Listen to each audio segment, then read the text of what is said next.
अस्सलाम वालेकुम। आवाज़ आ रही है आप सबको मेरी? और आवाज़ के साथ साथ शक्ल भी नज़र आ रही है? अच्छा, वैसे मुझे लगता है कि शायद ना उसामा ने ना वालेकुम सलाम पहले ही लिख के भेजा हुआ था, तो उसने बस वेट करा था कि जैसे ही सर ऑनलाइन आएंगे तो फ़ौरन से एंटर पे क्लिक कर दूंगा।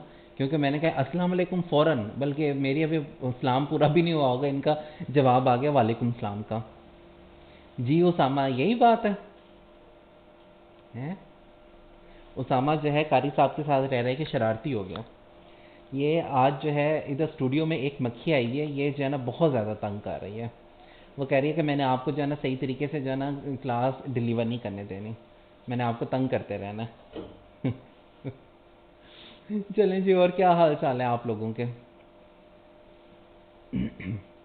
जी क्या हाल चाल है आप लोगों के? हाल भी ठीक है, चाल भी ठीक है, नीयत का क्या हाल है? भाई मैंने तो सुनाते ही रहना है ना, अब थोड़ा सा टाइम आप लोगों के लिए होते हैं, आप कोई हाल दिल सुनाएं, बताएं कि कैसे चल रहा है सीए का सफ़र, टैक्स का सफ़र कैसे चल रहा है, कितना रोते रोते आप लोग पढ़ते हैं या कितना हंसते हंसते आप लोग पढ़ते हैं, प्रिपरेशन कैसी चल रही है।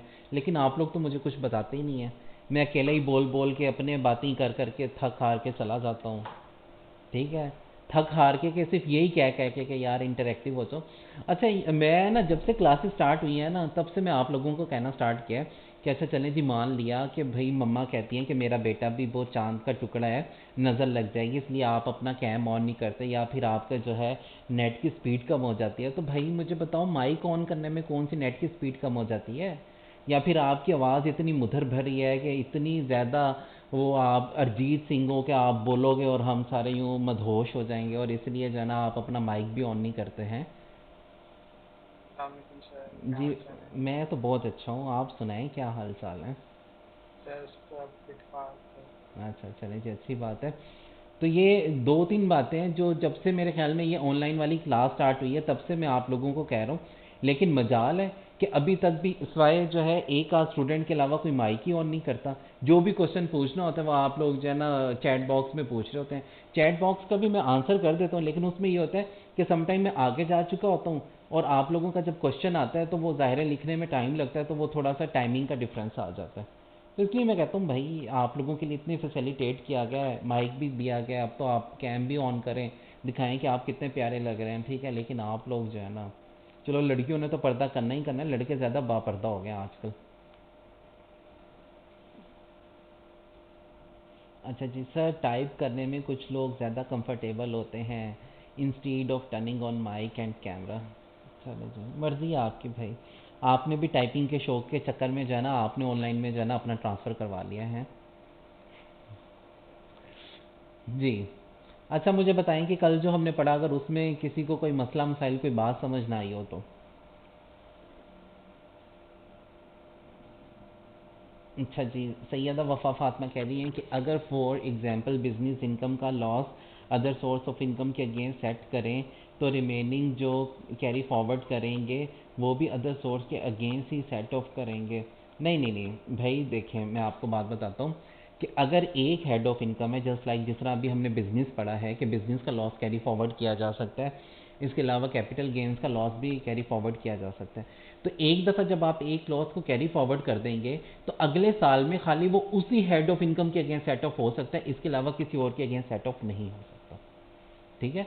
तो अगर बिजनेस का लॉस है करंट ईयर में, ठीक है, आपका वो अदर सोर्स के अगेंस्ट आप चाहे उसको सेट ऑफ कर दें, बेशक कैपिटल गेंस के अगेंस्ट सेट ऑफ कर दें, लेकिन जब उसे कैरी फॉरवर्ड कर देंगे तो अगले साल में आपने सिर्फ उसे बिजनेस इनकम के अगेंस्ट ही सेट ऑफ करना है। चलें जिस तरह करते हैं कि ये थोड़ा सा हम पढ़ के ना दो तीन छोटी छोटी एग्जांपल्स कर लेते हैं, ताकि आप लोगों को मज़ीद क्लियर हो जाए, ठीक है, फिर आगे फर्दर बताऊंगा। ये लें जी, आप लोगों का मसला मसाइल कोई भी नहीं है, तो जो है आगे हम चलते हैं। आगे हम आ जाते हैं इनकम फ्रॉम अदर सोर्स पे।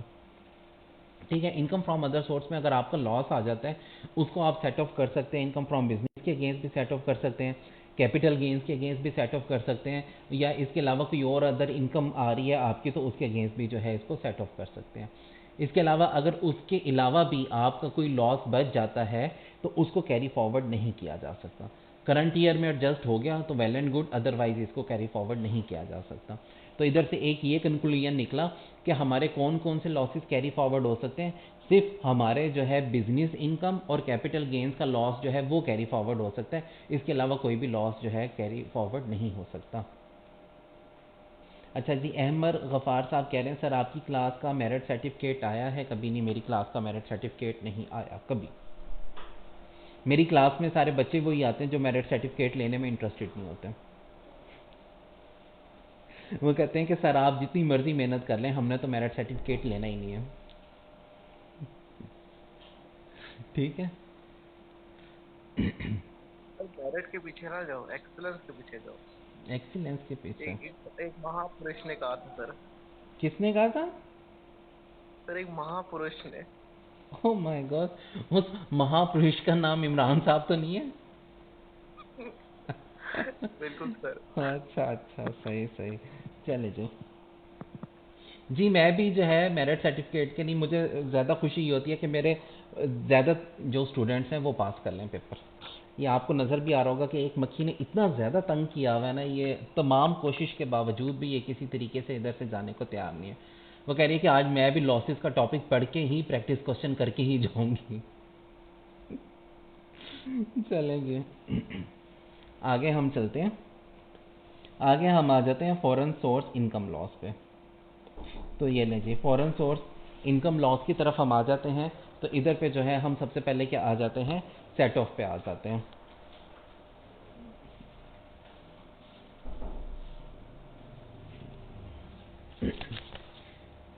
Just 1 minute. ये लीजिए, सबसे पहले हम क्या आ जाते हैं, सेट ऑफ पे जो है लॉसेस पे आ जाते हैं। सबसे पहली बात ये है कि आपका लॉस अराइज कब होता है। भाई अगर आपकी जो इनकम है वो कम है, ठीक है, इनकम जो है वो कम है, इसके अगेंस्ट जो डिडक्शंस आपको अवेलेबल हैं अगर वो ज़्यादा अमाउंट की हैं तो रिजल्टेंटली आपको क्या होगा, लॉस आ जाएगा। तो फॉरेन सोर्स इनकम एक हमारा है अलग हेड ऑफ इनकम होता है। फॉरेन सोर्स इनकम में वो कहता है कि फॉरेन सोर्स इनकम में जिस तरह के 5 हेड्स ऑफ इनकम है, ठीक है, सैलरी में तो किसी सूरत भी लॉस आता ही नहीं, बाकी आपके 4 रह जाते हैं, property, business, capital gains and other source income. तो वो कहते हैं फॉरेन सोर्स इनकम में अगर एक हेड में आपको लॉस आ गया तो उसी हेड के अगेंस्ट उसको सेट ऑफ किया जा सकता है, इसके अलावा किसी और के अगेंस्ट उसको जो है सेट ऑफ नहीं किया जा सकता। जस्ट लाइक कि अगर मेरी जो है बिजनेस इनकम है, ठीक है, नॉन स्पेकुलेशन बिजनेस इनकम है, फॉरेन सोर्स है, अगर उसमें लॉस आ गया, अगर मेरी कोई और नॉन स्पेकुलेशन बिजनेस इनकम आ रही है फॉरेन सोर्स की, अगर उसमें गेन आ रहा है, उसमें प्रॉफिट्स आ रहे हैं, तो उसके अगेंस्ट तो उसको सेट ऑफ कर दूंगा, ठीक है। अगर नहीं तो फिर इसको क्या करूंगा, कैरी फॉरवर्ड कर दूंगा, ठीक है। इसी तरह अगर मेरी foreign source other source income है, तो अगर अदर सोर्स कोई उसमें लॉस आ गया, कोई और अदर सोर्स इनकम है, अगर उसमें जो है मुझे गेन आ रहा है, प्रॉफिट्स आ रहा है, तब उसके अगेंस्ट तो मैं इसको सेट ऑफ कर सकता हूँ, अदरवाइज फिर मैं इसको क्या करूँगा, इसको अगले साल कैरी फॉरवर्ड कर दूंगा। तो ये बात सबसे ज़्यादा इधर पे ये है कि फॉरेन सोर्स को खाली जो है जो रेलिवेंट हेड होता है फॉरेन सोर्स का, उसी के अगेंस्ट इसको जो है आप सेट ऑफ कर सकते हैं, इसके अलावा जो है किसी और के अगेंस्ट इसको सेट ऑफ नहीं किया जा सकता, ठीक है जी। बताएं, इधर तक आपको कुछ समझ ना आई हो तो।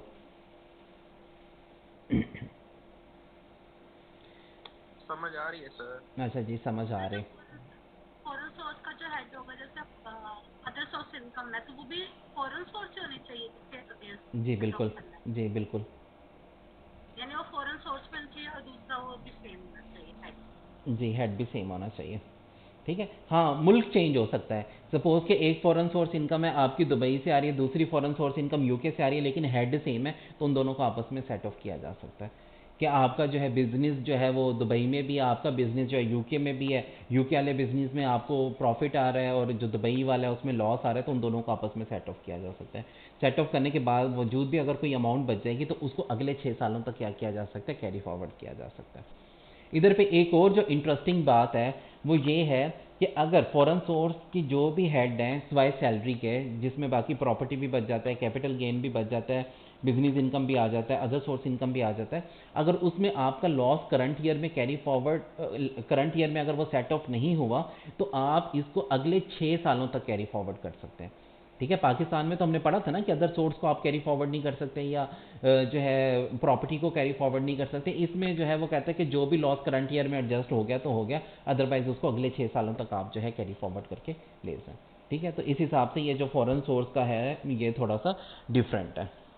इसके अलावा एक और इसमें बड़ी इंटरेस्टिंग बात है कि चलें जी वो मैं इधर पे बताता हूँ आपको कि भाई अगर ये जो फॉरेन सोर्स है इनकम है, इसमें मेरा लॉस आ रहा है, ठीक है। अगर पाक सोर्स है उसमें मेरा क्या आ रहा है, गेन आ रहा है, प्रॉफिट आ रहा है। तो ये जो फॉरेन सोर्स का लॉस है इसको मैं प्रॉफिट जो आ रहा है पाक सोर्स से उसके अगेंस्ट सेट ऑफ नहीं कर सकता, ठीक है। लेकिन वाइस वर्सा पॉसिबल है। वाइस वर्सा का मतलब क्या है कि जस्ट लाइक कि जिस तरह कि ये मेरी जो पाक सोर्स है, ठीक है, मेरी बिजनेस इनकम है, इसमें मुझे लॉस आ रहा है, लेकिन ये जो मेरी फॉरेन सोर्स है इसमें जो है मुझे क्या आ रहा है, गेन आ रहा है, प्रॉफिट आ रहा है। तो इसके लॉस को जो है इसके साथ क्या किया जा सकता है, सेट ऑफ किया जा सकता है। ठीक है जी, बताएं यहाँ तक किसी को कोई मसला? सर तो सर पाकिस्तान को सिर्फ जी इसमें भी हेड ऑफ इनकम सेम होना चाहिए? नहीं, इसमें उसके बारे में वो साइलेंट है, ठीक है। लॉ ने कुछ भी नहीं कहा हुआ, तो इसमें आपकी अपनी डेरिवेशंस हैं। तो मैं कहूँगा कि भैया आप वो किसी भी इनकम के अगेंस्ट उसको जो है सेट ऑफ कर सकते हैं, या फिर स्पेसिफिक हट के तो वो जो है देख लेते हैं कि हमने उसका क्या करना है। मतलब लॉ साइलेंट है, लॉ ने ना इस कोई एडवाइस किया ना किसी बात से मना किया, ठीक है। लॉ ने ये भी नहीं कहा कि जो है पाक सोर्स का जो लॉस है उसको फॉरेन सोर्स के अगेंस्ट सेट ऑफ किया जा सकता है, ठीक है। लेकिन लॉ इसके बारे में खामोश है। तो मैंने तो आपको पहले ही कहा है कि मशरिक में अगर कोई भी बंदा किसी चीज़ के बारे में खामोश हो तो हम उसको हाँ ही समझ लेते हैं। तो इसी वजह से हमने इसको अज्यूम कर लिया कि ये जो पाक सोर्स का लॉस है इसको फॉरेन सोर्स इनकम के अगेंस्ट सेट ऑफ किया जा सकता है। जी बताएं यहाँ तक किसी को कोई मसला? अच्छा जी, अहमद अजीज़ ने एक क्वेश्चन का है कि सर लॉसेस का क्वेश्चन इंडिविजुअली आने के चांसेस ज़्यादा हैं या बिजनेस और सैलरी के क्वेश्चन के साथ आएगा? इसके बारे में आप कुछ प्रिडिक्ट नहीं कर सकते। आई कैप ने एक दो दफ़ा लॉसेस का कोई अलग से भी क्वेश्चन बना के पूछा हुआ है 8-10 नंबर का, ठीक है। और नॉर्मली जब कोई क्वेश्चन आता है बिजनेस का या सैलरी का या कोई भी क्वेश्चन न्यूमेरिकल आता है तो उसमें भी वो टेस्ट कर लेता है। दोनों तरह के पैटर्न अवेलेबल हैं। ये लें जी, इधर पे हम आ जाते हैं। चलें जी, ये इधर पे जितना कुछ लिखा हुआ है ये सारा कुछ जो है मैंने आप लोगों को बता दिया। इसके बाद कैरी फॉरवर्ड, ठीक है। कैरी फॉरवर्ड वही मैंने बात बताई आपको कि लॉस आपका वो जो डिडक्शंस हैं वो ज़्यादा अमाउंट की हैं, इनकम कम अमाउंट की है, तो आपका लॉस आ जाएगा। अगर वो सेट ऑफ नहीं हुआ तो आप उसको कैरी फॉरवर्ड कर देंगे। और कैरी फॉरवर्ड जो उसको किया जा सकता है 6 टैक्स ईयर तक किया जा सकता है, ठीक है। और हर हेड ऑफ इनकम को हम अलग अलग ट्रीट करेंगे, एक दूसरे के अगेंस्ट सेट ऑफ नहीं करेंगे। यही बातें इधर पे लिखी हुई हैं। एक और बात जो इधर पे लिखी हुई है वो ये लिखी हुई है कि लॉस को जो आपने एडजस्ट करना होता है वो फर्स्ट इन फर्स्ट आउट के तहत करना होता है। फर्स्ट इन फर्स्ट आउट का मतलब क्या है कि सपोज टैक्स ईयर 2021 है, ठीक है। ये खाली फॉरेन सोर्स के लिए नहीं बल्कि पाक सोर्स का लॉस है उसके लिए भी ये एप्लीकेबल है, सबके लिए एप्लीकेबल है। जस्ट लाइक कि आज अब कौन सा है, टैक्स ईयर 2021 है, ठीक है। अब इसमें जो है अगर मेरा ब्रॉड फॉरवर्ड लॉस आ रहा था, टैक्स ईयर 2020 का भी आ रहा था, टैक्स ईयर 2018 का भी आ रहा था, टैक्स ईयर 2019 का भी आ रहा था, तो अब मैं सबसे पहले जो लॉस एडजस्ट करूंगा टैक्स ईयर 2018 का करूंगा। उसको एडजस्ट करने के बावजूद भी अगर मेरी इनकम बच जाएगी तो फिर 2019 का, अगर उसके बावजूद भी इनकम बच जाएगी तो 2020 का। तो पहला जो लॉस हुआ होता है उसको पहले एडजस्ट किया जाता है, बाद वाले को बाद में एडजस्ट किया जाता है। क्योंकि इसके पीछे लॉजिक यही है कि हमारे पास 6 ईयर्स का टाइम पीरियड होता है ना, तो हम कहते हैं जो पुराने वाला है पहले उसको तो एडजस्ट कर लें इससे पहले कि वो कहीं लैप्स ना कर जाए। जी, यहाँ तक किसी सर को ये कोई आपने बात समझ ना आई हो तो? फॉरेन सर आपने अभी फॉरेन सोर्स में बिजनेस इनकम लिखा है, ये अदर सोर्स इनकम भी हो सकती है, यानी Pakistan source other source income भी हो सकती है या सिर्फ बिजनेस इनकम होगी? क्या मतलब? सर यानी मैं पूछा था कि ये पाकिस्तान सोर्स में अगर लॉस है और फॉरेन सोर्स में आपका गेन है, हम्म, तो पाकिस्तान सोर्स में सिर्फ बिजनेस का लॉस है या कोई और भी लॉस हो कोई भी सकता हो है? सकता है, कोई भी हो सकता है, अदर सोर्स का भी हो सकता है, ठीक है। कैपिटल गेन्स का भी हो सकता है, ओके सर। ठीक है। ये लीजिए, चलिए जी, इससे पहले कि अनअब्जॉर्ब डेप्रिसिएशन या अमोर्टाइजेशन जो है मैं आप लोगों को पढ़ाऊँ, तो इससे पहले जो है ना हम 2-3 छोटी छोटी एग्जांपल्स कर लेते हैं ताकि वो जो बेसिक लेवल की आपके दिमाग में क्वेश्चंस हैं उनको एंटरटेन किया जा सके। अच्छा जी, ये लॉसेस का है।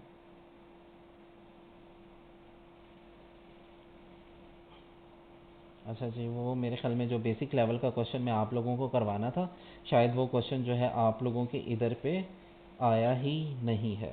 ठीक है, शायद गलत फाइल जो है वो आप लोगों को सेंड हो गई थी। चलें जी, इधर पे मैं खुद से जो है आप लोगों को वो क्वेश्चन करवा देता हूँ। ये लें जी, इधर पे हम डाटा लिख लेते हैं। ठीक है, ये मैं राइट फाइल जो है इधर पे सेंड भी कर दूंगा। इधर पे सबसे पहले वो कहता है कि इधर पे हम आ जाते हैं टैक्स ईयर 2020 की तरफ। ठीक है, टैक्स ईयर 2020 में जो आपका टैक्सेबल अदर सोर्स आ रहा है, ठीक है, वो कितनी अमाउंट है, 2 मिलियन। ठीक है, और इसके अलावा जो आपका बिजनेस का लॉस आ रहा है वो कितनी अमाउंट का आ रहा है, वो आ रहा है 3.8 मिलियन का। ठीक है, ये टैक्स ईयर 2020 है। इधर पे रुपीस हमने पढ़ा कि भाई अगर बिजनेस का आपको लॉस आ रहा है तो आप उसको क्या कर सकते हैं, आप उसको जो है अदर सोर्स इनकम के अगेंस्ट सेट ऑफ कर सकते हैं। तो चलें जी, इसको मैं इसमें क्या करूँगा, ये लें जी, अदर सोर्स इनकम जो है उसके अगेंस्ट मैंने ये सेट ऑफ कर लिया। तो सेट ऑफ करने के बाद मेरा कितना लॉस रहेगा, 18 लाख रुपये। ये लीजिए, इस करंट ईयर में 18 लाख रुपए लॉस है, कोई टैक्सेबल इनकम नहीं है, कोई टैक्स लाइबिलिटी नहीं होगी। तो अब हम क्या करेंगे, इधर पे हम आ गए टैक्स ईयर 2021 में। चलें जी, टैक्स ईयर 2021 में क्या हुआ, इधर पे जो है मेरी बिजनेस इनकम आ रही है, कितनी अमाउंट की आ रही है, बिजनेस इनकम आ रही है 11 लाख रुपए की। ठीक है, इसके अलावा मेरी जो है अदर सोर्स इनकम आ रही है और वो आ रही है 24 लाख रुपए की। चलें जी, अब क्या होगा, मैंने कहा कि जब आप एक दफ़ा किसी भी लॉस को कैरी फॉरवर्ड कर देते हैं तो अगले साल में वो खाली रेलिवेंट हेड ऑफ इनकम के अगेंस्ट सेट ऑफ किया जा सकता है। तो अब ये पिछले साल का कैरी फॉरवर्ड था, इस दफ़ा क्या हो जाएगा, ब्रॉड फॉरवर्ड हो जाएगा। तो ये लें जी, ये जो ब्रॉड फॉरवर्ड आपको आ रहा है वो कितनी अमाउंट का आ रहा है, 18 लाख रुपए का। 18 लाख रुपए का जब आपने एडजस्ट किया तो ये लें जी, 7 लाख रुपए का लॉस अभी भी आपको बच गया। ठीक है, इधर पे टैक्सेबल इनकम क्या हो जाएगी, बिजनेस वाली नील। ठीक है, क्योंकि ये जो 7 लाख रुपए है अब इसको अदर सोर्स इनकम के अगेंस्ट आप सेट ऑफ नहीं कर सकते। तो ये लें जी, आपकी टैक्स ईयर 2021 की टैक्सेबल इनकम कितनी होगी, 24 लाख रुपए। और ये जो 7 लाख रुपए है इसको आप क्या कर देंगे, कैरी फॉरवर्ड कर देंगे टू नेक्स्ट ईयर। अगले साल जब आपकी बिजनेस इनकम आएगी तो उसके अगेंस्ट सेट ऑफ कर लेंगे। जी बताएं, ये बात क्लियर। अब ये वाला करके आप लोगों को मेरे ख्याल में हो गया होगा, क्लियर हो गया होगा जो कन्फ्यूजन वगैरह थी। जी यस सर। कि वो जो आप कह रहे थे कि अगले साल में वो किस तरीके से करेंगे और क्या करेंगे, तो ये लें जी, ये मैंने जो है आप लोगों को बता दिया।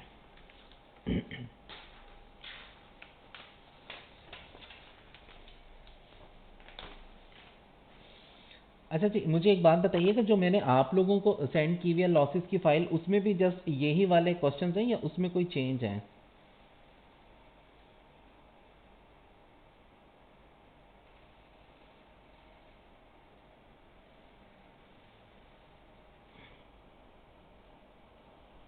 यही वाले क्वेश्चन है जो मैं आपको दिखा रहा हूँ। अच्छा, मेरे ख्याल में ना गलत फाइल जो है शायद फिर सेंड हो गई थी, जी सर।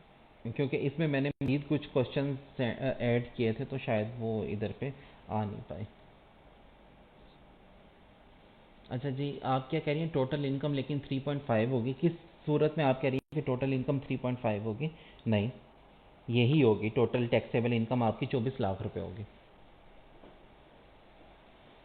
आयशा, ये आपकी बात। Total income, total taxable income. नहीं नहीं, टोटल इनकम में हमने क्या पढ़ा है, टोटल इनकम की डेफिनेशन में भी कि जो डिडक्शंस होती हैं वो तो आप लेस कर देते हैं ना, डिडक्शंस तो आपकी लेस हो गए। जी बुशरा साहिबा, 6 सालों तक इसको कैरी फॉरवर्ड किया जा सकता है।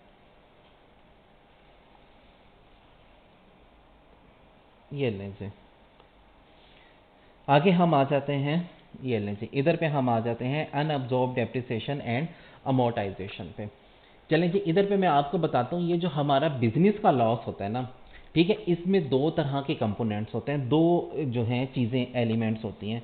ये लें जी, इधर पे मैं आपको बताता हूँ दो एलिमेंट्स क्या होते हैं। सपोज़ ये मेरा जो है टोटल बिजनेस का लॉस आ रहा है, टोटल बिजनेस का लॉस आ रहा है। अब इसमें दो चीज़ें हैं, एक इसमें यह है कि जो मैंने डेप्रिसिएशन चार्ज की, जो मैंने अमोर्टाइजेशन चार्ज की, उसकी वजह से कितना लॉस हो रहा है। ठीक है। और इसके अलावा जो बाकी मेरी अदर बिजनेस की डिडक्शंस थी उसकी वजह से मेरा कितना लॉस हो रहा है। तो ये जो टोटल बिजनेस लॉस हो रहा होता है इसको जो है हम दो चीज़ों में बाइफरगेट कर देते हैं। अब दो चीज़ों में बाइफरगेट कैसे होगा, सपोज कि जो मेरा रेवेन्यू था, ठीक है, जो मेरी इनकम थी वो थी 2 मिलियन की, ठीक है। अब इसमें से मैंने लेस किया, सबसे पहले जो मेरे एक्सपेंसेस थे अदर देन डेप्रिसिएशन के, वो कितनी अमाउंट के थे, वो थे मेरे से आप कह लें कि 22 लाख रुपए के। ये लीजिए 22 लाख रुपए, मुझे लॉस कितना आ गया, 2 लाख रुपए का। अब इसके बाद इसमें से मैंने क्या चीज़ लेस की, इसमें से जो है मैंने लेस कर दिया डेप्रिसिएशन, ठीक है। जो इस साल में मेरी डेप्रिसिएशन थी वो कितनी अमाउंट की आ रही थी, वो आ रही थी से 4 लाख रुपए की। ये लीजिए, ये भी जब मैंने लेस किया तो टोटल मुझे बिजनेस लॉस कितना आ गया, 6 लाख रुपए। अब ये 6 लाख रुपए जो मुझे टोटल बिजनेस लॉस आ गया 6 लाख रुपए, अगर इसमें आप बाइफरगेशन करें, इसमें आपके कि भाई डेप्रिसिएशन जो आपने चार्ज की थी उसकी वजह से आपको कितना लॉस बना, उसकी वजह से मैं कहूँगा कि मुझे लॉस बना 4 लाख रुपए, ठीक है, क्योंकि डेप्रिसिएशन 4 लाख रुपए की लॉस की तो ये वाला लॉस आया। इसके अलावा जो बिजनेस का लॉस है खाली वो कितनी अमाउंट का है, 2 लाख रुपए का। अब आप कहेंगे कि भाई इसकी बाइफरगेशन करने की ज़रूरत क्या है।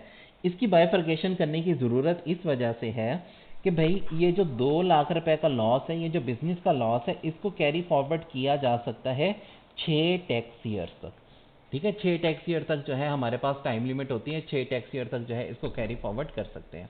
लेकिन ऑन दी अदर हैंड ये जो आपका डेप्रिसिएशन का लॉस होता है, ये क्या है, ये फ़िरौन की लाश है, ठीक है। ये ताउम्र रहेगा।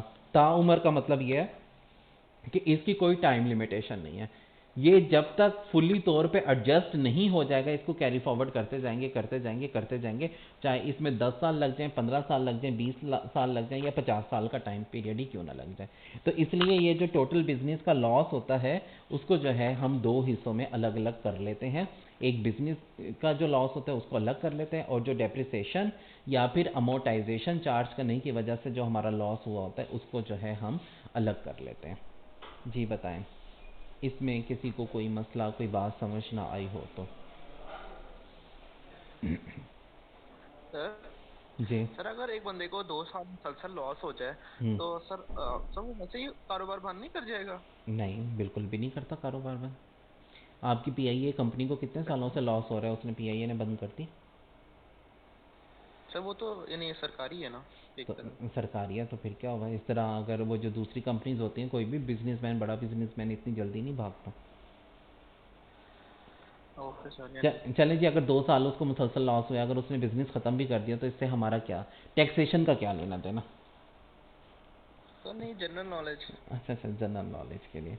चलिए जी, जनरल नॉलेज में तो अब ये हर बंदे का अपना एप्टीट्यूड होता है, ठीक है, उसके पास कितना कैपिटल है और वो कितना बियर कर सकता है। Okay sir. इसके बारे में मैं राय तो कोई भी नहीं दे सकता ना। क्या पता आपको एक ही साल में बिजनेस में लॉस हो और आप फ़ौरन ठप करके आप दूसरा ही स्टार्ट कर दें। आपके के दूसरे में लॉस तो कोई भी नहीं है, खाली बस इनकम ही इनकम है, तो वही वाला बिजनेस जो पहले मैं साइड बिजनेस के तौर पे कर रहा था, फुल टाइम वही वाला बिजनेस कर लेता हूँ, हैं। तो अब आपका ओके एप्टीट्यूड तो सर। ये होगा ना, ठीक है, कि उसमें तो कुछ भी नहीं है, तो इसलिए। फॉर एग्जांपल कौन सा बिजनेस है? क्या? फॉर एग्जाम्पल सपोज ये कोई सर्विस वगैरह प्रोवाइड करने लग जाते हैं, तो सर्विस प्रोवाइड करने के ऊपर ऐसा आपके पैसे तो कुछ भी नहीं लग रहे होते हैं ना, लेकिन उसमें इनकम तो आ रही होती है।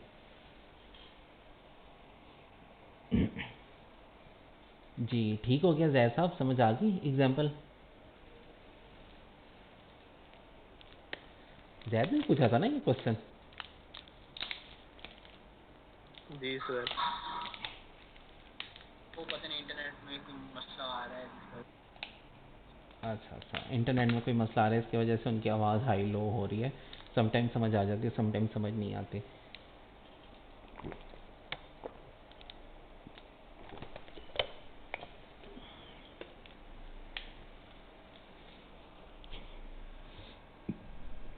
चलें जी, आगे हम पढ़ते हैं इधर पे अनअब्जॉर्ब डेप्रिसिएशन की तरफ। इसमें वो कहते हैं कि जो टोटल बिजनेस का आपको लॉस आ रहा है वो दो हिस्सों में कंसिस्ट होता है, ठीक है। एक बिजनेस लॉस होता है और आपका एक डेप्रिसिएशन और अमोर्टाइजेशन का लॉस होता है, ठीक है। सेम रूल्स हैं सेट ऑफ के लिए कि वो आपने क्या करना है। इसके अलावा वो कहता है कि भाई ये जो होता है डेप्रिसिएशन का जो लॉस होता है ये लिमिटेड टाइम पीरियड के लिए आप इसको कैरी फॉरवर्ड करते रहते हैं, अनलेस अनटिल जब तक आपका क्या हो जाए, ये फुली तौर पे सेटल ना हो जाए। और आपको वो कहते हैं कि अगर आपके पास बिजनेस का लॉस भी है, अगर आपके पास डेप्रिसिएशन का भी ब्रॉड फॉरवर्ड लॉस आ रहा है, तो उसमें पहले आप बिजनेस का लॉस एडजस्ट करें। बिजनेस का लॉस एडजस्ट करने के बावजूद भी अगर आपकी इनकम बच जाए, तो फिर उसकी सूरत में आप क्या करते हैं, फिर डेप्रिसिएशन का लॉस एडजस्ट करते हैं। ठीक है, तो यही बातें इधर पे लिखी हुई हैं। ये नहीं जी, इसके बाद हम आ जाते हैं, अगर आपकी taxable income is greater than 10 million या फिर इक्वल टू 10 मिलियन है, तो उस सूरत में क्या होगा। वो कहता है कि भाई अगर आपकी टैक्सेबल इनकम जो है 10 मिलियन है, ठीक है, या फिर 10 मिलियन से ज़्यादा है, अगर आपका कोई अनअब्जॉर्ब डेप्रिसिएशन, ठीक है, डेप्रिसिएशन का जो लॉस होता है उसको अनअब्जॉर्ब डेप्रिसिएशन या अमोर्टाइजेशन भी बोला जाता है। अनएब्जॉर्ब का मतलब क्या होता है, जो आपकी बिजनेस में एब्जॉर्ब नहीं हुई, जो बिजनेस में से लेस नहीं हुई। ठीक है, क्योंकि अगर कोई भी एक्सपेंस बिजनेस में एब्जॉर्ब हो जाता है तो इसका मतलब है वो उसमें से लेस हो चुका है, उसके अगेंस्ट वो सेट ऑफ हो चुका है। तो वो कहता है कि अगर कोई भी अनअब्जॉर्ब डेप्रिसिएशन है या अमोर्टाइजेशन है, ठीक है, अगर आपकी टैक्सेबल इनकम जो है 10 मिलियन या 10 मिलियन से ज़्यादा है, तो फिर वो कहता है कि ये जो ब्रॉड फॉरवर्ड बैलेंस है अनएडजस्टेड डेप्रिसिएशन का, वो सिर्फ जो आपकी 50% टैक्सेबल इनकम है उसके अगेंस्ट सेट ऑफ किया जाएगा, पूरी की पूरी टैक्सेबल इनकम के अगेंस्ट जो है सेट ऑफ नहीं किया जाएगा। और उसमें भी आप क्या करेंगे, पहले जो आपकी brought forward normal business loss आ रहा है उसको एडजस्ट कर लेंगे, और उसके बाद फिर आप क्या करेंगे, जो आपका टैक्सेबल ये जो लॉस आ रहा है डेप्रिसिएशन का उसको एडजस्ट करेंगे। और इसके अलावा अगर आपकी जो टैक्सेबल बिजनेस इनकम है वो 10 मिलियन से कम है, तो फिर उस सूरत में जितना भी आपका ब्रॉड फॉरवर्ड जो है डेप्रिसिएशन का लॉस आ रहा है वो सारे का सारा आप क्या कर सकते हैं, उसके अगेंस्ट सेट ऑफ कर सकते हैं, नेट ऑफ कर सकते हैं। उसमें कोई फिर जो है टाइम वो अमाउंट की कोई भी जो है लिमिटेशन वगैरह नहीं है। जी बताएं, इसमें किसी को कोई बात समझ ना आई हो तो।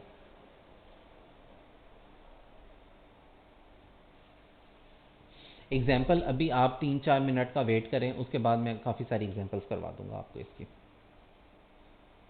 ठीक है जी, एग्जाम्पल के अलावा अगर कुछ और क्वेश्चन है तो बताएं। Against 50% of the taxable income, यानी वो लॉस एडजस्ट करने के बाद जितना रह जाएगा उसका 50%, जी बिल्कुल, यानी उतनी जो ब्रॉड फॉरवर्ड बिजनेस लॉस है उसको एडजस्ट करने के बाद जो आपकी इनकम रह जाएगी ना, खाली उसकी 50% इनकम तक जो है आप डेप्रिसिएशन का लॉस जो है एडजस्ट कर सकते हैं, इससे ज़्यादा नहीं कर सकते। लेकिन किस सूरत में, अगर आपकी टैक्सेबल इनकम जो है वो 10 मिलियन या 10 मिलियन से ज़्यादा हो। ठीक है, और अगर वो फिर अगर 10 मिलियन से कम हो तो फिर जितना भी डेप्रिसिएशन का हाँ लॉस है सारा एडजस्ट कर दो, ओके फिर नहीं है ये लिमिट अवेलेबल। चलें जी, यही बात लिखी हुई है नीचे, ठीक है, जो मैंने आपको बता दी। चलें जी, सीक्वेंस की तरफ हम आ जाते हैं। सबसे पहले हम क्या करते हैं, अपनी total business income find out कर लेते हैं। टोटल बिजनेस इनकम में क्या होता है, रेवेन्यू। ठीक है, रेवेन्यू में से आप क्या चीज़ लेस करते हैं, जो अलाउएबल डिडक्शंस होती हैं, ठीक है, प्लस अमोर्टाइजेशन, ठीक है, डेप्रिसिएशन वगैरह सब कुछ लेस करने के बाद जो आपकी आ जाती है वो बिजनेस इनकम आ जाती है। फिर उसमें से आप क्या चीज़ लेस करते हैं, अगर आपका कोई brought forward normal business loss आ रहा है, ठीक है, तो फिर उसको पहले एडजस्ट किया जाता है। उसको एडजस्ट करने के बाद आपकी जो टैक्सेबल इनकम रह जाती है, ठीक है, उसमें से क्या किया जाता है, जो पिछले साल के अनअब्जॉर्ब डेप्रिसिएशन या अमोर्टाइजेशन आ रही होती है उसको जो है फिर हम लेस कर देते हैं, और उसके बाद फिर हमारी क्या आ जाती है, टैक्सेबल इनकम आ जाती है। इसके अलावा ये जो मैंने आपको सीक्वेंस ऑफ एडजस्टमेंट बताया है, ठीक है, इस सीक्वेंस ऑफ एडजस्टमेंट में शायद डिफरेंस ऑफ ओपिनियन आ जाए। अगर आप किसी और ऑथर की बुक देखें या किसी और टीचर वगैरह का देखें तो शायद उनका कोई डिफरेंस ऑफ ओपिनियन आ रहा हो, क्योंकि जो इनकम टैक्स ऑर्डिनेंस 2001 है उसमें कहीं फुल फ्लैज इस तरह का कोई सीक्वेंस नहीं लिखा हुआ कि पहले आप ये स्टेप करें, पहले ये स्टेप करें, दिस एंड दैट। ठीक है, तो इसकी डेरिवेशन में मसला आ जाता है। लेकिन ये जो सीक्वेंस ऑफ एडजस्टमेंट मैं आपको बता रहा हूँ, इनकम टैक्स में जो है एफबीआर वाले डिफरेंट किस्म के सर्कुलर्स एक्सप्लेनेशंस जारी करते रहते हैं। तो ये वाली जो आई थी, जो प्रोविजन मैं आप लोगों को पढ़ा रहा हूँ डेप्रिसिएशन की 50% वाली जो आई थी, ये आई थी टैक्स ईयर 2018 में। तो उन्होंने एक सर्कुलर इशू किया था टैक्स ईयर 2018 में, जिसका सर्कुलर नंबर था 3, डेट थी उसकी, ठीक है, 12 सितंबर 2018, ठीक है, जिसमें वो जो टैक्स ये जो था फाइनेंस एक्ट, इसमें जो 2018 में जितनी भी चेंजेस आई थी उसकी रिगार्डिंग उन्होंने एक्सप्लेनेशन दी थी। तो ये जो सीक्वेंस है ये उसके मुताबिक है। ठीक है। तो ये वाली जो लाइन लिखी हुई है आप इसको याद रख लीजिएगा, अगर पेपर में इस तरह आ जाए तो आप सीक्वेंस वगैरह के साथ ये रेफ़र कर सकते हैं कि ये जो हमने एडजस्टमेंट किया सीक्वेंस किया, ये circular number 3 of 2018 dated 12/9/2018 regarding explanation of important amendments made in income tax ordinance through finance act 2018 issued by the F. E R आप रेफरेंस के लिए मैंने आपको इधर पे बता दिया। अच्छा जी, बुशरा कोमल कह रही है कि सर 50% के अगेंस्ट सेट ऑफ करने के बाद अगर लॉस बच जाए तो वो अगले साल की इनकम के लिए कैरी फॉरवर्ड। जी बिल्कुल, डेप्रिसिएशन का लॉस का तो हमने वैसे ही पढ़ा है कि जब तक वो जो है कम्प्लीटली तौर पे सेट ऑफ नहीं हो जाता तब तक आप उसको क्या करेंगे, कैरी फॉरवर्ड किए जाएँ किए जाएँ किए जाएँ। जी, इसके अलावा किसी का कोई क्वेश्चन? इसके अलावा किसी का कोई क्वेश्चन? चलें जी, उसके बाद लॉसेस ऑफ एओपी की हम बात करते हैं। ठीक है, लॉसेस ऑफ एओपी जो है, जब ये एओपी मैं पढ़ाऊंगा तब मैं आपको पढ़ा दूंगा, लेकिन एओपी के लिए भी सारी वही सेम प्रोविजंस हैं जो अभी हमने इंडिविजुअल पर्सनस के लिए पढ़ी है। ठीक है, तो इसमें ऐसा कोई मसला नहीं है, लेकिन जब एओपी वाला हम करेंगे तो तब मैं आपको ये रेफ़र बैक कर दूंगा। चलें जी, अब इसके बाद हम कुछ मिसलिनियस प्रोविजंस की तरफ हम आ जाते हैं। मिसलिनियस प्रोविजंस में आ जाते हैं। सबसे पहले वो कह रहा है कि अगर आप किसी एक पर्सन का बिजनेस एक्वायर कर रहे हैं, ठीक है, तो अगर उस बिजनेस का कोई कैरी फॉरवर्ड होकर लॉस आ रहा था, कुछ भी आ रहा था, तो जब आपने एक्वायर कर लिया तो एक्विजिशन के बाद अगर आपको कोई इनकम वगैरह आती है तो वो वाला लॉस आप उसके अगेंस्ट एडजस्ट नहीं कर सकते, क्योंकि जाहिर है जब आपने बिजनेस एक पर्सन से दूसरे पर्सन से एक्वायर करते हैं तो उसकी लीगल फॉर्म चेंज नहीं हो जाती। ठीक है, वो सेपरेट लीगल एंटिटी बन जाती है ना, तो इस वजह से अलबत्ता वो कहते हैं कि हाँ, अगर कोई बिजनेस है जो आपको विरासत के थ्रू मिला है, इनहेरिटेंस के थ्रू मिल रहा है, ठीक है, अगर उसमें कोई लॉस चलता आ रहा है तो वो फिर आप अपनी बिजनेस इनकम के अगेंस्ट सेट ऑफ कर सकते हैं। सपोज अगर मुझे अपने फादर से विरासत के थ्रू जो है टैक्स ईयर 2021 में कोई बिजनेस मिला है, ठीक है, अगर उसके ब्रॉड फॉरवर्ड लॉसेस पड़े हुए हैं टैक्स ईयर 2018 के, 19 के, 20 के, तो वो मैं अब टैक्स ईयर 2021 या फिर अगले साल में सेट ऑफ कर सकता हूँ। ठीक है, लेकिन एक बिज़नेस जो है वो इमरान साहब कर रहे थे, ठीक है, अगर मैंने उनसे वो बिज़नेस परचेज़ कर लिया, उनके अगर कोई टैक्स ईयर 2020 या 19 का लॉस पड़ा हुआ है तो अब वो मैं अपनी इनकम के अगेंस्ट सेट ऑफ नहीं कर सकता। तो पॉइंट नंबर 1 में यही बात लिखी हुई है। चलें जी, पॉइंट नंबर 2 की तरफ हम बात करते हैं। इसमें वो कहता है कि भाई जो आप लॉस को एडजस्ट करेंगे फर्स्ट इन फर्स्ट आउट, जो पुराने साल का लॉस है उसको पहले और बाद में आने वाले सालों का बाद में। इसके अलावा वो कहता है कि अगर कोई भी कंपनी है जो कि होटलिंग का बिजनेस करती है, उसके पाकिस्तान में भी होटल्स हैं, उसके आज़ाद जम्मू एंड कश्मीर में भी होटल हैं, तो आज़ाद जम्मू एंड कश्मीर वाला जो होटल है उसमें लॉस आ रहा है, पाकिस्तान के जो बाकी हिस्से में होटल्स हैं उसमें प्रॉफिट आ रहा है, तो वो आपस में सेट ऑफ कर सकते हैं, एंड वाइस विर्सा भी कर सकते हैं, क्योंकि चाहे आज़ाद जम्मू एंड कश्मीर हो, ठीक है, या फिर पाकिस्तान हो, तो वो है तो पाकिस्तान के मैप पे ही, इसलिए इधर पे एक उन्होंने कहा हुआ है। तो आप कोई बिजनेस कर रहे हैं होटलिंग का जी इमरान साहब, कोई होटल वगैरह रन कर रहे हैं? नहीं सर, मैं तो इधर तंदूर भी नहीं चला रहा। अच्छा चले, तंदूर नहीं चला रहे, बाकी चीजें जो चला रहे हो वही काफी है। ये लें जी। चलें जी, आगे जो स्पेसिफिक प्रोविजन दी हुई है वो होटलिंग के बिजनेस के लिए दी हुई है। वो कह रहा है कि अगर कोई भी होटल है, अगर उसको बिजनेस लॉस आया है, ठीक है, कौन से टैक्स ईयर में, ऐसे टैक्स ईयर में जो स्टार्ट हो रहा है 1 डे ऑफ जुलाई 2020 या उसके बाद, तो उसको वो कितने सालों तक कैरी फॉरवर्ड कर सकता है? उसको वो 8 सालों तक कैरी फॉरवर्ड कर सकता है, 8 टैक्स ईयर तक। वैसे तो हमने अभी पढ़ा है ना कि बिजनेस का लॉस जो है कितने सालों तक कैरी फॉरवर्ड किया जा सकता है, 6 टैक्स ईयर तक किया जा सकता है। ठीक है, लेकिन इसमें उसने कहा कि अगर कोई होटलिंग का बिजनेस कर रहा है, अगर उसको 1 जुलाई 2020 के बाद जो भी लॉस आ रहा है तो उसको वो 8 सालों तक कैरी फॉरवर्ड कर सकता है। अच्छा जी, सैयदा वफ़ा फ़ातिमा कह रही हैं कि सर पाक सोर्स तो फ़ौरन के अगेंस्ट सेट हो सकता है ना, स्टार्ट में बताया था। जी जी बिल्कुल, मैंने बताया कि पाक सोर्स को फ़ौरन सोर्स के, लेकिन आज़ाद जम्मू एंड कश्मीर फ़ौरन सोर्स नहीं है आपका, वो पाकिस्तान का ही बनता है। वो बस वैसे ही उन्होंने एक प्रोविजन इस तरह की डाल दिया, हालांकि आज़ाद जम्मू एंड कश्मीर तो पाकिस्तान का ही पार्ट है। लेकिन बात यह है कि आज़ाद जम्मू एंड कश्मीर में जो टैक्सेशन के रूल्स हैं वो थोड़े डिफरेंट हैं, इसी वजह से इमरान साहब जो है आज़ाद जम्मू एंड कश्मीर में बैठे उधर पे अपना बिजनेस कर रहे हैं। ठीक है, टैक्सेशन के प्रिविलेजेस लेने के लिए। जी इमरान, यही बात है ना मेरे ख्याल में? सर ऐसा ही है, लेकिन 2018 में खत्म हो गए सर सारे अच्छा। एग्जाम रिबेट्स वगैरह। फिर इस तरह करो, वाइंड अप करके वापस लाहौर आ जाओ। सर अब आना ही पड़ेगा सर। या फिर उधर कश्मीरियों के साथ दिल लगा लिया? सर जी बताएं। नहीं नहीं सर, अच्छा दिल्ली लगाया बस। अच्छा, सही सही। कोशिश कर रहे हैं वापस हो जाए, कुछ अच्छा कुछ मिल जाए। सही सही। नहीं, जो एक दफ़ा चीज़ चली जाए वापस थोड़ी मिलती है फिर। अब आपको कहाँ से सर आप वापस। दुआ कीजिए। चले जी, आगे हम आ जाते हैं, लास्ट पॉइंट की तरफ हम आ जाते हैं, इधर पे लॉस के। ठीक है, इधर पे वो कहता है कि भाई अच्छा, ये वाली बात मैं आगे अगले कुछ चैप्टर हमने पढ़ने हैं उसमें भी दोबारा कर दूंगा। सबसे पहली बात यह है कि वो कहता है कि अगर आपका कोई लॉस है आप उसको तभी कैरी फॉरवर्ड कर सकते हैं या अगले साल में सेट ऑफ कर सकते हैं अगर उस टैक्स ईयर की आपकी असेसमेंट हुई हो। असेसमेंट होने का मतलब क्या है? असेसमेंट होने का मतलब यह है कि अब जिस तरह के टैक्स ईयर 2020 है, अगर टैक्स ईयर 2020 के मैंने इनकम टैक्स का गोशवारा जमा करवाया था, इनकम टैक्स की रिटर्न जमा करवाई थी, एफबीआर के जो रिकॉर्ड्स वगैरह उसमें आ गई कि मेरी इनकम इतने थे, एक्सपेंडिचर इतने थे, लॉस इतना आ रहा है, ठीक है, एफबीआर वालों ने उससे एग्री भी कर लिया, एफबीआर वालों ने भी मेरा तखमिया लगा लिया, असेसमेंट लगा ली कि हाँ मेरा लॉस इतना बनता है, ठीक है, वो सारा कुछ हो चुका है। तो फिर अब जो टैक्स ईयर 2021 आएगा तब वो टैक्स ईयर 2020 वाला लॉस मैं क्या कर सकता हूँ, टैक्स ईयर 2021 के अगेंस्ट सेट ऑफ कर सकता हूँ।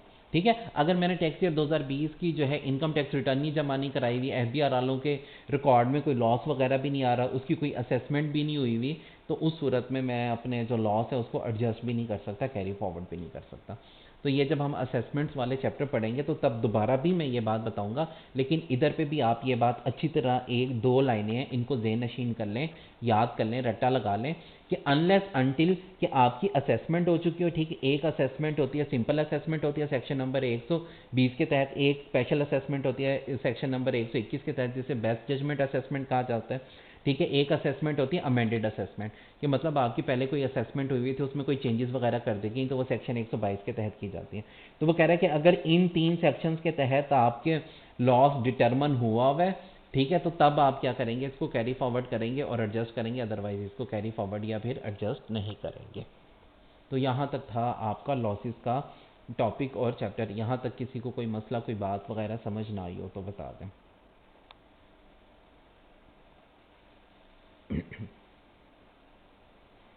जी बताएं, क्लियर है ये सबको सब कुछ? तीन नाम लेके क्यों बताया गया कि इनके तीनों के लॉसेस?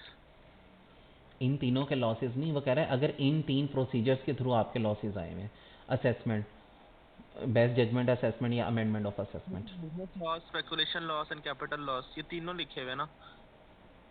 तो भाई मुझे एक बात बताएं चंदा मेरे, कि तीन ही लॉस तो होते हैं जो कैरी फॉरवर्ड किए जा सकते हैं। Set other of other other source को आप कैरी फॉरवर्ड कर सकते हैं, प्रॉपर्टी के लॉस को कैरी फॉरवर्ड कर सकते हैं, सैलरी में कोई नो लॉस सर, आता है? नहीं आता ना। तो नहीं। लॉस आता किस में? या तो बिजनेस, बिजनेस दो तरह के हो सकते हैं, नॉन स्पेकुलेशन या स्पेकुलेशन, या फिर कैपिटल लॉस, उन्हीं को ही कैरी फॉरवर्ड कर रहे हो तो। Okay sir. ठीक है, अब मुझे एक मुहावरा याद आ गया कि समझते नहीं हो बात को, ठीक है, ये इस तरह करके है, तो आप भी बात को समझें पहले फिर डरिएगा। जी हाँ जी, हमजा गोहर आप भी कुछ पूछना चाह रहे हैं बच्चे? जी जी सर, मैंने कहना था सर, कंफर्म करना था कि फॉरेन सोर्स का जो हेड का लॉस है वो उसी उसी हेड के साथ एडजस्ट हो सकता है ना बस। जी बिल्कुल कंफर्म है, 100% और दिखाएं। सर जी, और सर जो कैरी फॉरवर्ड लॉस है फॉरेन सोर्स का अदर सोर्स इनकम है वो भी कैरी फॉरवर्ड हो सकता है, जी वैसे नहीं हो बिल्कुल, सकता? जी वैसे पाकिस्तान में तो नहीं हो सकता लेकिन फ़ॉरेन सोर्स में हो सकता। ठीक है सर, ठीक, कंफर्म। Thank you. कंफर्म बिल्कुल। कहीं स्टैंप तो नहीं लगवानी, नहीं नहीं सर, कहीं स्टैम्प नहीं ठप्पा लगवाना। लगवाना हो? नहीं नहीं। अच्छा वो मुझे पीके मूवी याद आ गई थी इसलिए मैं आपसे पूछ रहा था। चलें जी, अब इधर पे हम एग्जांपल्स की तरफ आ जाते हैं। सॉरी ये गलत हो गया, ये नहीं जी, ये एग्जांपल। चलें जी, एग्जांपल नंबर 1 की तरफ हम आ जाते हैं। इधर पे सबसे पहले वो कह रहा है टैक्स ईयर 1 आ गया, ठीक है, टैक्स ईयर 1 को हम टैक्स ईयर 2020 अज्यूम कर लेते हैं, ठीक है, या टैक्स ईयर 1 ही हम देख लेते हैं।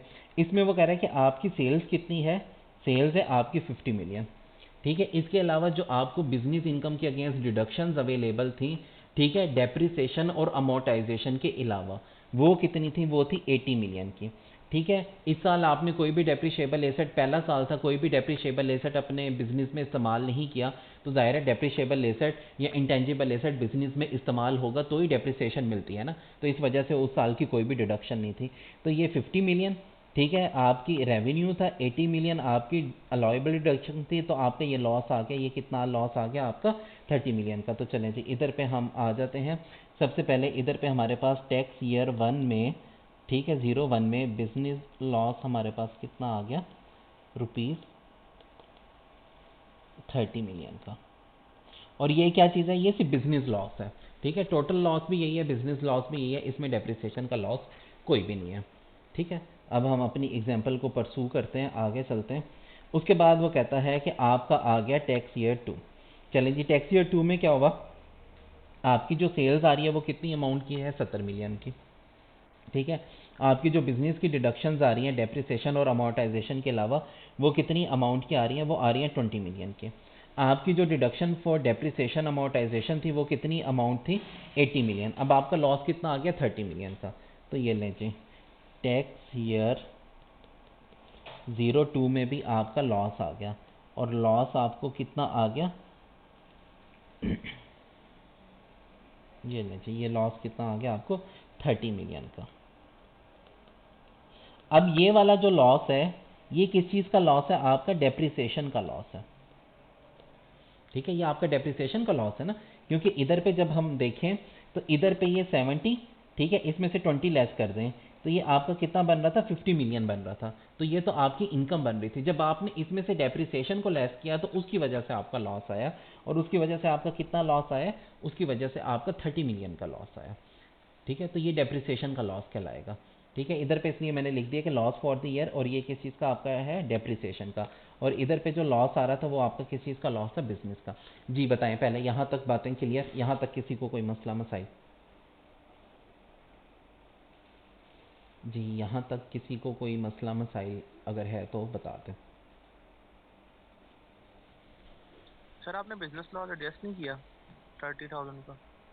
30,000? 30 मिलियन, थाउजेंड का।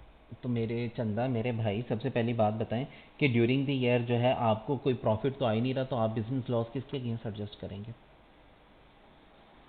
सर ये 70 और 20 को कम करेंगे 50 रह जाएगा ना, तो 50 में से पहले तो 30 नहीं एडजस्ट फिर करेंगे? मुझे एक मेरी बात बताएं, तो पहले करंट ईयर की डेप्रिसिएशन नहीं लेस करेंगे? ओह यस, ये तो इस साल की है, ठीक है सर। ये देखें इधर पे सीक्वेंस में मैंने आपको क्या पढ़ाया है कि टैक्सेबल बिजनेस इनकम तमाम deductions, admissible expenditure including depreciation and amortisation, सही है सर, ठीक है, थैंक। ठीक है। ये लें जी, अब हम आ जाते हैं टैक्स ईयर 3 की तरफ। ये लें जी, इधर पे हम आ जाते हैं अब अपना टैक्स ईयर 3।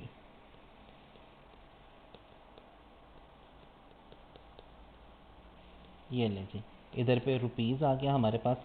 इधर पे सबसे पहले हमारे पास सेल कितनी अमाउंट की आ रही है? ये लें जी, उसने कहा कि आपके पास जो सेल है वो कितनी है? 90 मिलियन की, और टोटल एडमिसिबल डिडक्शंस तमाम की तमाम, इसमें आपकी डेप्रिसिएशन भी शामिल है, ठीक है, इसमें बाकी चीज़ें भी शामिल हैं, अदर डिडक्शंस भी। तो ये 90 और ये 40 आ रही है। तो ये लें जी, सेल है आपकी 90 मिलियन की, ठीक है। इसके अगेंस्ट आपको जो डिडक्शंस अवेलेबल हैं वो कितनी अमाउंट की हैं? 40 मिलियन की।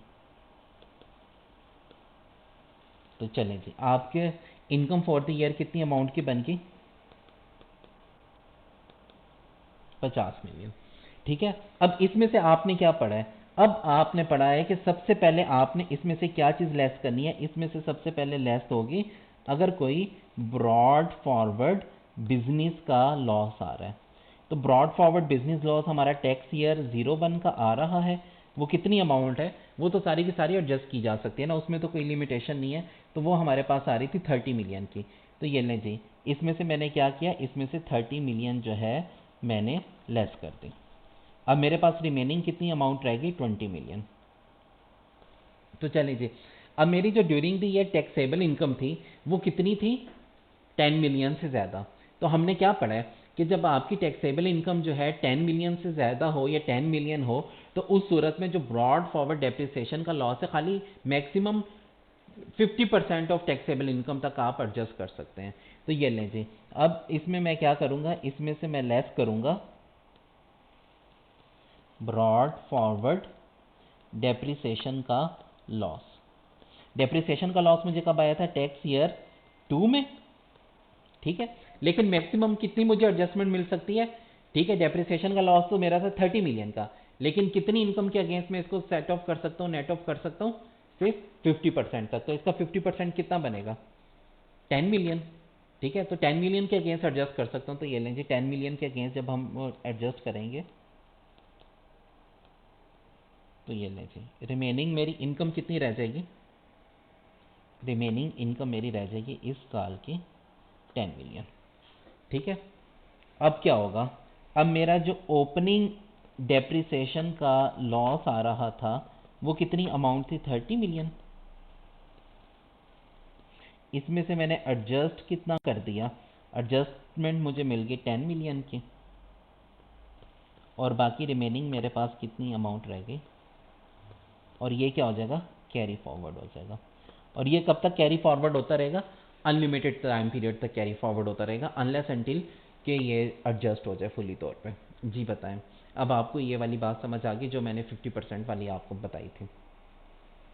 जी आयशा, आप जब कह रही थी कि एग्जाम्पल करवा दें तो मैंने कहा था कि आप बस थोड़ा सा इसको वेट कर लें, तो उसके बाद मैं आपको करवा दूंगा एग्जाम्पल।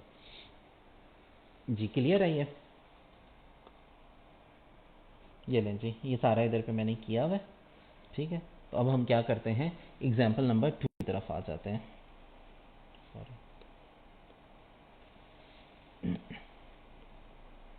ये लें जी, एग्जाम्पल नंबर 2 में टैक्स ईयर 1 में हम आ जाते हैं। टैक्स ईयर 1 में वो कहता है कि भाई आपकी सेल कितनी अमाउंट की है? आपकी सेल है 50 मिलियन की, ठीक है। इसमें से जो बिजनेस की डिडक्शंस हैं, ठीक है, एक्सक्लूडिंग डेप्रिसिएशन या अमोर्टाइजेशन वगैरह, ठीक है, वो कितनी अमाउंट की है? 30 मिलियन की, ठीक है। बाकी जो डेप्रिसिएशन की डिडक्शन है वो आपकी कितनी अमाउंट की है? 40 की। तो अब ये देखें 50 में से 30 गया 20, 20 में से 40 गया तो बाकी 20 का लॉस आ गया। अब ये जो लॉस फॉर द ईयर आ रहा है ये कौन सा लॉस है? सिर्फ डेप्रिसिएशन का लॉस है, इसमें बिजनेस लॉस कोई भी नहीं है। तो ये सारे का सारा कौन सा है? आपका डेप्रिसिएशन का लॉस है, ठीक हो गया। उसके बाद हम क्या करते हैं? उसके बाद हम आ जाते हैं नेक्स्ट ईयर में। चलें जी, हम नेक्स्ट ईयर में आ गए, टैक्स ईयर नंबर 2 में हम आ जाते हैं। तो ये लें जी, इसके हम इधर पे आ जाते हैं एग्जाम्पल नंबर 2 में। इधर पे हम टैक्स ईयर नंबर 2 में आ जाते हैं। इधर पे रुपीज़ आ गया हमारे पास। इधर पे हमारे पास सबसे पहले क्या चीज़ आ रही है? सेल आ रही है। ये ले जी, सेल्स हमारे पास कितनी अमाउंट की आ रही है? सेल्स आ रही है 45 की, और अलाउेबल डिडक्शंस कितनी है सारी डाल के? 40 की। ये ले जी, सेल्स आ रही है 45 मिलियन, ठीक है। और इसमें से हम लेस कर देंगे डिडक्शंस। डिडक्शंस हमारे पास कितनी अमाउंट की आ रही हैं? 40 मिलियन की। ये लें जी, 40 मिलियन की कर दी तो हमारे पास बाकी कितनी नेट अमाउंट बच गई? 5 मिलियन। अब इसमें देखें, इसमें ब्रॉड जो है, अब हमारी जो टैक्सेबल इनकम है वो कितनी अमाउंट की आ रही है? 5 मिलियन की, ठीक है, 5 मिलियन की आ रही है ना। तो ये चूंकि लेस देन 10 मिलियन है, तो इसलिए फिर हम क्या करेंगे, जितना भी डेप्रिसिएशन का लॉस है हमारा ब्रॉड फॉरवर्ड बैलेंस, वो सारे का सारा इसके अगेंस्ट एडजस्ट कर देंगे, ठीक है। इसमें वो कोई 50% ऑफ टैक्सेबल इनकम वाला इसमें चक्कर नहीं होगा। तो ये लें जी, अब इसमें से हम लेस क्या करेंगे? ब्रॉड फॉरवर्ड डेप्रिसिएशन का जो हमारा लॉस है। तो ये लें जी, ब्रॉड फॉरवर्ड डेप्रिसिएशन का लॉस हमारे पास कितनी अमाउंट का आ रहा है? 20 का। ये 20 इसमें से लेस किया तो रिमेनिंग हमारे पास कितना रह गया? 15। ये अभी भी हमारे पास क्या आ रहा है? लॉस है। और ये 15 मिलियन का ये जो लॉस है, ये सारे का सारा कौन सा है? ये सारे का सारा डेप्रिसिएशन का लॉस है। तो इसको हम क्या कर देंगे? आगे कैरी फॉरवर्ड कर देंगे। तो ये लें जी, अब मैंने आपको दोनों तरह से एग्जांपल्स करके दिखा दी कि अगर आपकी टैक्सेबल इनकम 10 मिलियन या 10 मिलियन से ज़्यादा हो तब किस तरह करेंगे, और अगर आपकी टैक्सेबल इनकम जो है 10 मिलियन से लेस देन हो तो तब फिर जो है डेप्रिसिएशन के लॉस को किस तरीके से एडजस्ट किया जाएगा। जी अच्छा जी, आपने बहुत अच्छी बात की। आपने कहा कि जी बिल्कुल लॉस आ रहा है या जो भी आ रहा है आपको मिनिमम टैक्स तो देना ही पड़ेगा। तो मिनिमम टैक्स भी इसके साथ थोड़ा सा कर लें जी, इसके साथ मिनिमम टैक्स को भी थोड़ा सा कोरिलेट कर लें। ये लें जी, इधर पे हम एक न्यू शीट ऐड कर लेते हैं। सबसे पहले अगर हम इधर पे आएँ अपनी एग्जाम्पल नंबर ये जो 01 थी, ठीक है। एग्जाम्पल नंबर 1 की तरफ हम आते हैं। इसमें जो पहले टैक्स ईयर 01 था, ठीक है, उसमें मिनिमम टैक्स देखते हैं कितना बनेगा। ये लें जी, हम इधर पे आ जाते हैं, एग्जाम्पल नंबर 1 में हम आ जाते हैं, ठीक है। इधर से देख लेते हैं। इधर पे हमारे पास सेल कितनी अमाउंट की थी, 50 मिलियन की थी ना, ठीक है। नॉर्मल टैक्स लाइबिलिटी तो कुछ भी नहीं आ रही थी। तो ये लें जी, हम क्या करेंगे, ये लें जी 50 मिलियन, मिनिमम टैक्स का रेट कितना है 1.5%। बताएं कितना आ जाएगा आपका, जल्दी जल्दी कंप्यूट करके बताएं, इस क्वेश्चन को फिर पूरा करते हैं हम।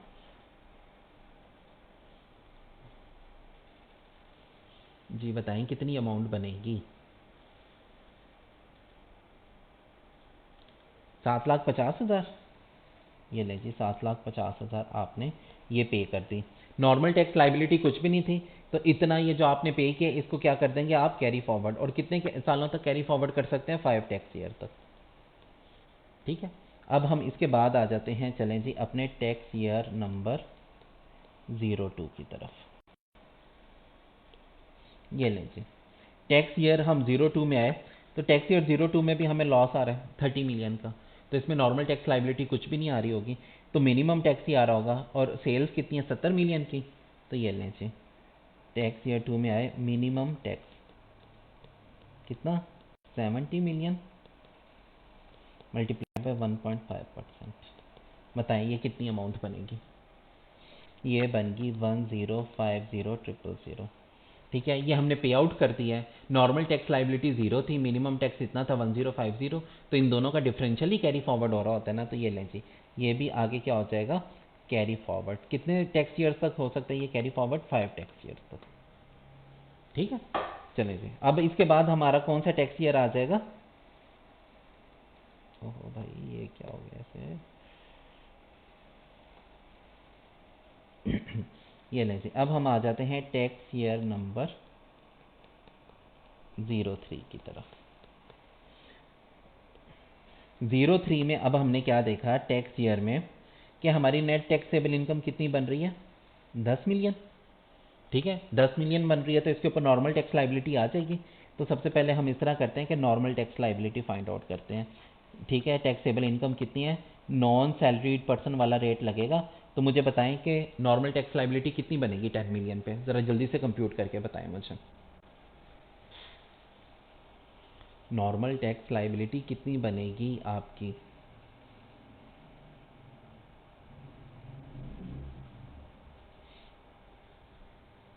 टेन मिलियन पे नॉन सैलरीड पर्सन वाले रेट लगा के मुझे बता दें कि नॉर्मल टैक्स लाइबिलिटी कितनी बनेगी आपकी।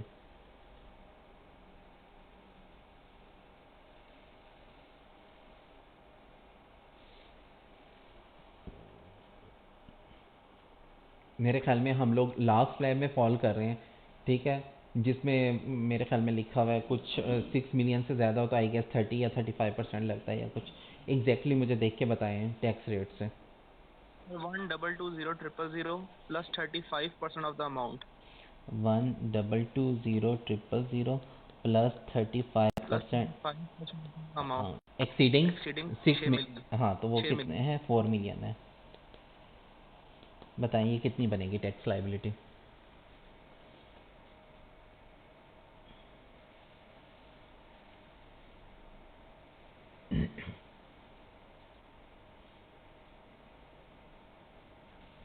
जी बताएं ज़रा कितनी अमाउंट बन जाएगी ये आपकी।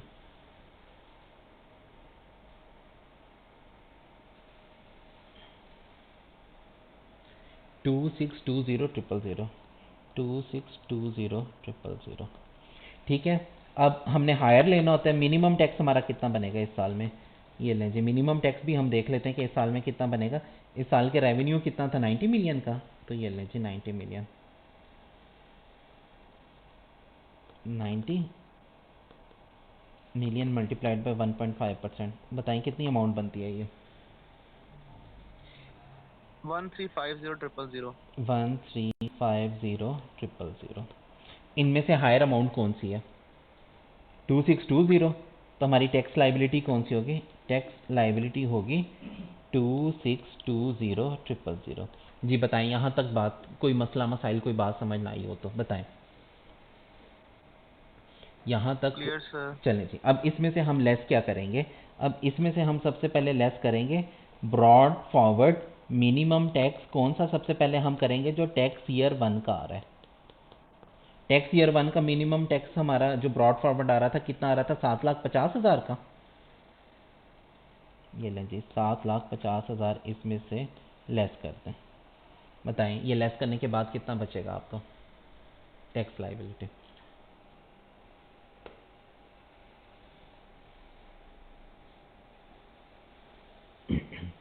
18,70,000।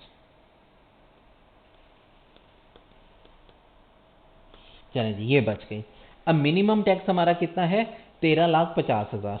अब इसमें से मज़ीद हम क्या करेंगे? ये लें जी इसमें से हम मज़ीद लेस कर देंगे brought forward minimum tax of tax year 2 का। लेकिन टैक्स ईयर 2 का क्या सारे का सारा टैक्स हम लेस कर देंगे? Tax year 5,20,000। नहीं, क्योंकि हमने मिनिमम टैक्स आखिर कितना देना ही देना है लाजमी। इधर पे हमारा मिनिमम टैक्स कितना बन रहा था? 13,50,000। 13,50,000 तो मैंने हर सूरत देना ही देना है। तो इसका जो डिफरेंशियल है वो कितनी अमाउंट है जो मैं एडजस्ट कर सकता हूँ? बताएं। 5,20,000। तो ये लें जी इसमें से हम लेस कर देंगे 5,20,000। तो ये मेरा जो टैक्स पेबल होगा, टैक्स लाइबिलिटी, वो कितनी होगी? 13,50,000। तो अब ये जो मिनिमम टैक्स था, ठीक है, मिनिमम टैक्स कैरिड फॉरवर्ड। अब वो टैक्स ईयर 2 का मेरे पास कितना आ रहा था? मेरे पास टैक्स ईयर 2 का जो बैलेंस आ रहा था वो था 1050,000 ना। ब्रॉड फॉरवर्ड बैलेंस कितना था? 1050,000।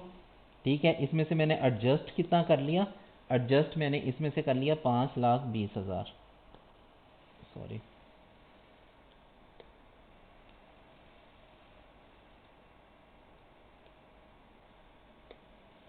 5,20,000 एडजस्ट कर लिया और रिमेनिंग मेरा 530। 530। ये नहीं जी, बाकी जो बैलेंस रह गया 530 रह गया और इसको मैं क्या कर दूंगा? Carry forward. जी, इससे ज़्यादा अच्छा क्वेश्चन आपको मिल नहीं सकता मिनिमम टैक्स का। जी बताएं, इसमें किसी को कुछ ना समझ आई हो तो इसका स्क्रीनशॉट लेना चाहते हैं तो स्क्रीनशॉट ले लें। यार ये आप कर रहे हैं स्क्रीन को कुछ, ये स्क्रीन हिल रही है ऑटोमेटिक। ये स्क्रीन ऑटोमेटिक ही हिली जा रही थी, मैं कहा शायद आप उधर से ना कर रहे हो। जी इसका स्क्रीनशॉट लेना चाहते हैं? जी सर।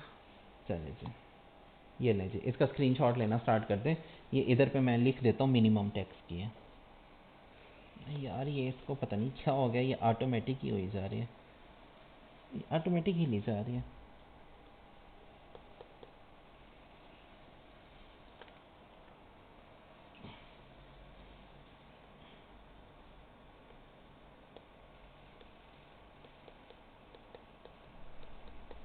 ये लें जी, ये मिनिमम टैक्स की एग्जांपल नंबर 1 के साथ है जी। इसका स्क्रीनशॉट ले लें। ले लिया।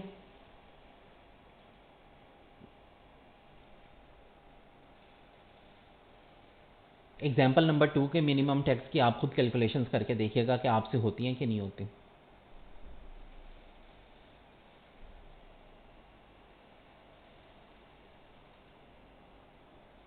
ये लीजिए। इंशाल्लाह कल जो है मैं आप लोगों को वो दूसरे वाले क्वेश्चंस भी सेंड कर दूंगा, ठीक है। कल इंशाल्लाह हमारा एओपी भी स्टार्ट हो जाएगा, उम्मीद तो बहुत है। और अगर आप लोग भूल चुके हैं तो मैं इधर पे दोबारा आप लोगों को याद करवा दूं कि आप लोगों का मंडे को कंप्लीट टेस्ट है, ठीक है। उसमें बिजनेस भी होगा, ठीक है। उसमें डिडक्टेबल अलाउंसेस, क्रेडिट्स और जो है ये एग्जाम्प्ट इनकम वगैरह जो हमने पढ़ी है और ये जो लॉसेस पढ़ा है, ये सारा कुछ शामिल कर दूंगा, ठीक है। बड़ा ज़बरदस्त क्वेश्चन होगा, ठीक है। तो अच्छी सी जो है आप प्रिपरेशन करेगा। चलिए जी, इंशाल्लाह ताला जो है आप लोगों से कल मुलाकात होगी। मुझे इजाज़त दीजिएगा। अल्लाह हाफिज़, बाय बाय, टाटा।